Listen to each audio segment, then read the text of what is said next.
I never thought I'd be erased from my own family. I mean, you hear about people losing touch after a divorce, sure, but you don't picture your own mother hosting your ex-wife at family dinners without inviting you. You don't imagine opening the family group chat and realizing you're no longer in it. And you certainly don't think your own cousin would go behind your back to make joint decisions about a family property with your ex. But that's exactly what happened to me. I'm Ben, and this is the story of how I went from husband, son, and brother to outsider, ghost, and, eventually, the guy who had to burn everything down just to stand back up. It didn't happen all at once. It started slow, like a creeping fog. After Maya and I divorced, I assumed we'd both go our separate ways. We didn't have kids, we didn't have messy finances, and I thought my family would, well, stay my family. But that's not how it played out. Little by little, Maya slid into spaces I had left behind, and before I realized what was happening, she wasn't just a guest at family events. She was the organizer, the favorite, the one my mother praised for being so helpful, the one who knew about everything before I did. At first I told myself it was just awkward transition stuff. Divorces ripple out into the people around you, right? Maybe my family just didn't know how to handle the shift. But then Thanksgiving rolled around, and I wasn't invited. I thought it was a mistake, so I called my mum, and she brushed it off, saying she assumed I'd be busy or wouldn't want to come anyway. Maya, of course, was there. She helped cook, helped plan, and sat at the head of the table. I found out because my cousin Jonah posted pictures on Instagram. That was the first time I felt that sick drop in my stomach, the realization that something bigger was happening. This wasn't about awkwardness or oversight, this was about being replaced. You're probably wondering, why didn't I speak up? Why didn't I confront them immediately? That's a fair question. The truth is, I didn't want to rock the boat. I figured it was just a phase. I thought if I stayed patient, things would recalibrate. I told myself, Ben, don't be dramatic, let it play out. But the more I waited, the worse it got. I started noticing how Maya was handling things I used to manage, planning the summer family trip, organizing the holiday fund, even weighing in on what to do with the beach house we all shared in Santa Cruz. That house had been in my family for decades, and suddenly I was hearing decisions secondhand, or not at all. I know what you might be thinking. Maybe Maya's just better at this stuff. Maybe she's more likable, more organized. Maybe the problem was me. And believe me, I tortured myself with those questions for months. I spiraled, wondering if I was just the difficult one, the one who made things complicated. But eventually the signs piled up too high to ignore. I was being shut out, deliberately. And once I saw that, once I really faced it, I knew I had two choices: keep fading away quietly or fight like hell to reclaim what was mine. When Maya and I divorced, I didn't expect it to be easy, but I also didn't expect it to be war. We'd been married for 6 years, no kids, no shared businesses, no massive entanglements. On paper, it should have been clean. And honestly, between us it was. We split the assets, divided things fairly, signed the paperwork and walked away. We even managed a few polite texts afterward, the kind where you pretend you're both fine. But what I didn't realize was that the real complications weren't between Maya and me. They were between Maya and my family. At first, it was subtle. My mum, Helen, would casually mention that Maya had stopped by to drop something off, or that she'd helped her with a tech problem. Harmless, right? But then there were the bigger things. Family brunches I wasn't invited to, weekend getaways where Maya showed up, decisions about the family beach house that I wasn't part of. I tried to brush it off, thinking maybe my family just didn't know how to adjust to the new dynamic. After all, Maya had always been good at sliding into roles. She was the one who remembered birthdays, who helped organize events, who smoothed over tension. I, on the other hand, was blunt, sarcastic, and honestly a little burned out from years of trying to keep everything running. Maybe they just found her easier. But the tension simmered under the surface. When I'd bring up small things, like why I wasn't told about a family dinner, my mom would get defensive. "Oh, Ben, you're overreacting. Maya's just helping." When I asked my cousin Jonah why he'd gone to Maya for help on the beach house taxes, he'd shrug and say, she was just easier to reach. My sister Rachel, who I always thought would be in my corner, seemed too tired to engage. "I get it, Ben," she'd say, but it's not worth making a big deal over. And so, little by little, I watched as Maya stepped into roles that I'd once occupied while I became the outsider, the one who was too angry or too difficult to include.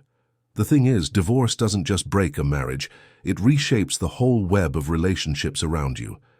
I'd assumed the family would recalibrate with me still in the center, but instead, I found myself orbiting on the outside, watching as the very people who were supposed to be my support system slowly, quietly, began shifting their loyalty. Not just away from me, but toward her. It didn't take long before Maya wasn't just showing up, she was running things. I started hearing about how she'd helped my mum organize a charity auction, how she'd taken my Aunt Evelyn to a doctor's appointment, how she was managing RSVPs for the annual family summer barbecue. These weren't one-offs. It was a pattern. Maya had become the go-to person for everything family-related, the one everyone leaned on. At first, I was confused. Why would my family rely on my ex-wife for things I used to handle? Why were they so eager to hand her the reins? But as I watched it unfold, I realized something uncomfortable. Maya fit into the family in ways I never had. She was patient when I was impatient. She was agreeable where I pushed back. She volunteered where I complained. And that difference, that simple personality-driven gap, gave her an opening to slide into every corner of my family's life. My mum adored her because Maya never argued. My Aunt Evelyn respected her because she followed through. Even Jonah, who usually avoided drama, liked her because she made everything smooth and simple. And me? I started to feel like the guy who was always pushing against the current, always the difficult one, the one people had to manage around. There was this one moment that really stuck with me. My mom called to tell me they'd made a few updates. Out of the beach house, nothing major, just some repairs and a few design tweaks. I asked who decided on the changes, and she casually said, "Oh, Maya helped us pick everything." That hit me like a slap. I grew up in that house. I helped repaint the deck every summer. I was the one who fixed the plumbing when it broke. And yet somehow my ex-wife, the woman I was no longer married to, had more say in what happened there than I did. That was when the anger started bubbling up in a real way. I wanted to believe it was just a temporary thing, that Maya was just filling a gap, that eventually the family would remember I was still part of all this. But deep down, I knew. They liked the version of the family that didn't include me. I knew they liked the smoother, easier version, where Maya handled things and I stayed out of the way. And once that realization sank in, the resentment began to harden into something else, something heavier, something sharper. The first time I realized I was really being left out was when the family group chat went silent. At least it was silent for me. I remember thinking it was odd that no one was responding to the message I sent about my upcoming work trip. Usually, my mum would chime in with her usual worries, or Jonah would send some dumb meme. But this time, nothing. Days passed. Then one afternoon I saw Rachel at a coffee shop, and she casually mentioned something from the group chat, something I hadn't seen. I pulled out my phone right then, opened the chat, and realized it was gone. They'd started a new one, without me. I asked her about it, trying to keep my voice light, but she just gave me this tired look and said, "Ben, it's not personal. It just sort of happened." But it felt personal. It felt like being kicked out of my own family circle. And once I saw that, I started noticing all the other signs. Family dinners where I was the last to know or not told at all. Weekend plans made without me. Vacations where I only found out because someone posted a photo. It was like I was being edited out of my own life, like they were quietly erasing my presence to make things simpler for everyone else. It wasn't just the social stuff either. It was the emotional signals, the way my mom's voice tightened when I asked questions, the way Jonah hesitated before looping me into a conversation, the way Aunt Evelyn would steer discussions, away from anything involving me. Every interaction felt loaded, like they were walking on eggshells, like they were managing me instead of including me.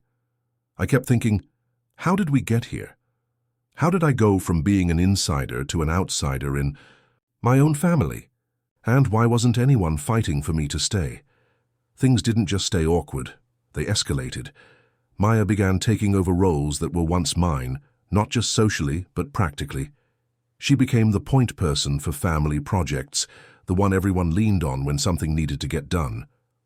I'd hear from Jonah that Maya had handled the tax documents for the beach house, or that she was the one organizing the summer maintenance schedule. I didn't even know she had access to those things. I remember one specific moment that really hit me hard. The family always did a big Thanksgiving dinner, usually at my mom's house, and every year I'd help with the cooking.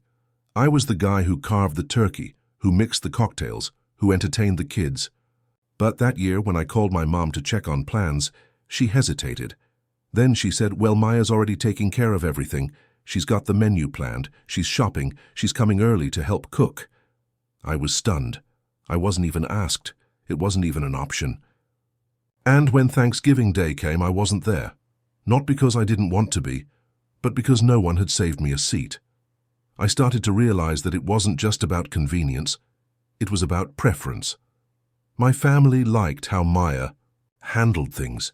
She didn't push back, she didn't argue, she didn't challenge anyone. She smoothed things over, made decisions quietly, and never demanded recognition. Meanwhile, I was the one who questioned decisions, who pointed out problems, who insisted on fairness and clarity. And somewhere along the way, they'd decided it was easier to cut me out than to deal with me. By this point, the emotional weight was crushing. I was angry, yes, but also deeply hurt. So I felt like I was losing everything. Not just my marriage, but my family, my history, my place in the world. I started questioning whether I even mattered to them anymore, or if I was just an inconvenience they were happy to leave behind. That's when the emotional breaking point hit. I knew I couldn't just keep letting this happen. After that breaking point, I stopped waiting for things to fix themselves. I started paying attention. I began tracking the decisions that were being made without me, the money that was moving without my input, the conversations I wasn't part of. I combed through old emails, text messages, and family group threads. I found out that Maya wasn't just helping. She was actively stepping into financial decisions, taking on roles with the beach house management, and even giving input on family investments. I found spreadsheets she'd set up, saw her name on committee notes for the family charity fund, even caught her handling vendor contracts I didn't know existed. At first, this investigation felt paranoid. I kept asking myself, am I being petty? Am I just bitter? But the more I dug, the clearer it became. I wasn't imagining this. I was being pushed out, both emotionally and financially. And that realization flipped a switch in me. For months, I'd been stewing in resentment, feeling sorry for myself, telling anyone who'd listened that I was being wronged. But now I realized I had to move from anger to action. That internal shift was huge. I stopped framing myself as the victim and started seeing myself as someone who needed to reclaim control. I began gathering hard evidence, bank statements, property records, communication trails, anything that showed how decisions were being made without me, how assets were being managed as if I didn't exist. It wasn't about revenge, it was about clarity. I needed to know where I stood, what rights I had, and what leverage I could use, because I knew this wasn't going to be a conversation I could have over Sunday brunch. This was going to be a confrontation, and I needed to be ready. I called the family meeting on a Sunday afternoon. I didn't tell anyone exactly what it was about, just that we all needed to sit down and talk. My mom sounded hesitant. Jonah tried to wiggle out of it, and Rachel just sighed, but they all showed up. Maya came too, of course. She arrived early, helped set out snacks, and acted like she was part of the host team. It was almost impressive how natural she'd made herself in that space. When everyone was settled, I laid it all out. I didn't raise my voice, I didn't make speeches, I just presented the facts. Here's the bank statement showing decisions, made without me. Here's the contract you all signed with Maya's input but without mine. Here's the property document listing her as a point of contact when legally she has no stake. At first, there was dead silence. Then, the scrambling began. My mum tried to downplay it, saying Maya was just helping. Jonah deflected, claiming he thought I was looped in. Aunt Evelyn got defensive, accusing me of blowing things out of proportion. And Maya? She stayed quiet, her face a careful mask of concern and confusion. But I didn't back down.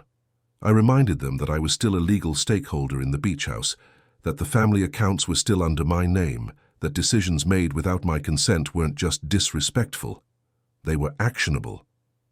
I told them that if things didn't change immediately, I'd be forced to take legal steps to protect my interests. That's when the shouting started. Everyone had a different opinion, a different excuse, a different explanation. But I stayed calm, kept steering the conversation back to the facts, to the contracts, to the money, and little by little, they started realizing I wasn't just venting. I was drawing a line. After the shouting and excuses, I knew words weren't going to be enough, so I followed through. The first thing I did was freeze the beach house's operations. I called the property manager, showed the documentation proving I was a co-owner, and made sure no repairs, no bookings, no financial moves could happen without my sign-off. I reached out to the family's financial advisor and locked down the family accounts, making sure no one, not even Maya, could move money around or authorize transactions without me. These weren't spiteful moves, they were protective. Because if there's one thing I've learned, it's that if you let people sideline you quietly, they'll keep doing it. Communicating all this was another battle. I had to send formal emails, copying everyone, spelling out the legal standing, the shared responsibilities, the boundaries I was now enforcing. I wasn't rude or aggressive. I was clear. I told them what I was entitled to, what decisions I expected to be part of, and what actions I'd take if they kept shutting me out. It was strange, really. For months I'd felt powerless, like I was at the mercy of everyone else's choices. But once I put things in writing, once I invoked legal rights and obligations, the dynamic shifted. Suddenly I wasn't just difficult Ben. I was someone they had to reckon with. Of course, the fallout was messy. There were angry calls, guilt trips, long emotional texts. Some family members blamed me for stirring things up, for ruining the peace. Others tried to negotiate, asking me to ease up, to let things go back to the way they were. But I stood firm. Because once you've drawn the line, you can't erase it just because people are uncomfortable. The days and weeks after I took action were some of the hardest I've ever lived through. My mom barely spoke to me, except to send stiff, clipped messages. Jonah, usually the laid-back cousin who kept things light, avoided me entirely. Rachel, who I'd always thought understood me, was polite but distant, clearly exhausted by the tension. And Maya reached out a few times gently, trying to smooth things over, saying she didn't want any of this, that she was just trying to help. But by then, it was too late. I couldn't trust her anymore. She'd crossed too many lines, and I wasn't willing to pretend it hadn't happened. What surprised me most wasn't the anger, it was the silence. Once the dust settled, once the legal lines were drawn and the boundaries were set, most of the family just retreated. There were no grand apologies, no tearful reconciliations, just distance. And I realized that this was the real cost of standing up for myself. I had drawn a line, and now they had to decide where they stood. And for many of them, it was easier to drift away than to confront what they'd done. At first, that hurt more than anything. I wanted them to fight for me, to prove that I still mattered, that I was still part of them. But over time, something shifted inside me. I stopped needing their validation. I started feeling a strange kind of peace, not because I'd won, but because I'd stopped letting myself be erased. I'd shown myself that I mattered, that I had the right to take up space, to demand respect, to enforce boundaries. And even if the family never fully came back to me, I knew I'd come back to myself. Looking back, I realized that this whole journey wasn't just about property or money or family roles. It was about self-worth. For a long time I thought that if I just kept the peace, if I stayed quiet, if I let things slide, the people I loved would naturally keep me in their circle. But that's not how it works. Sometimes the more you give up parts of yourself to make others comfortable, the more they take until there's nothing left. And when you finally draw the line, they act like you're the one who's changed. When really, you're just reclaiming what was yours all along. This wasn't the outcome I wanted. I didn't want to lose my closeness with my mum, or create rifts with my cousins, or have Maya become a permanent wedge between me and the people I once trusted. But I learned something valuable. You can't control how others respond to your boundaries. You can only control whether you set them. And in the end, I chose to set them. Not because I wanted to punish anyone, but because I needed to respect myself. So if you're listening to this and you've ever felt like you're being edged out of your own story, I want you to hear this clearly. You have the right to stand up. You have the right to protect your space, your role, your place, even if it makes others uncomfortable, even if it costs you relationships, because the alternative, slowly disappearing, slowly becoming invisible, costs you so much more. And if you take nothing else from my story, take this.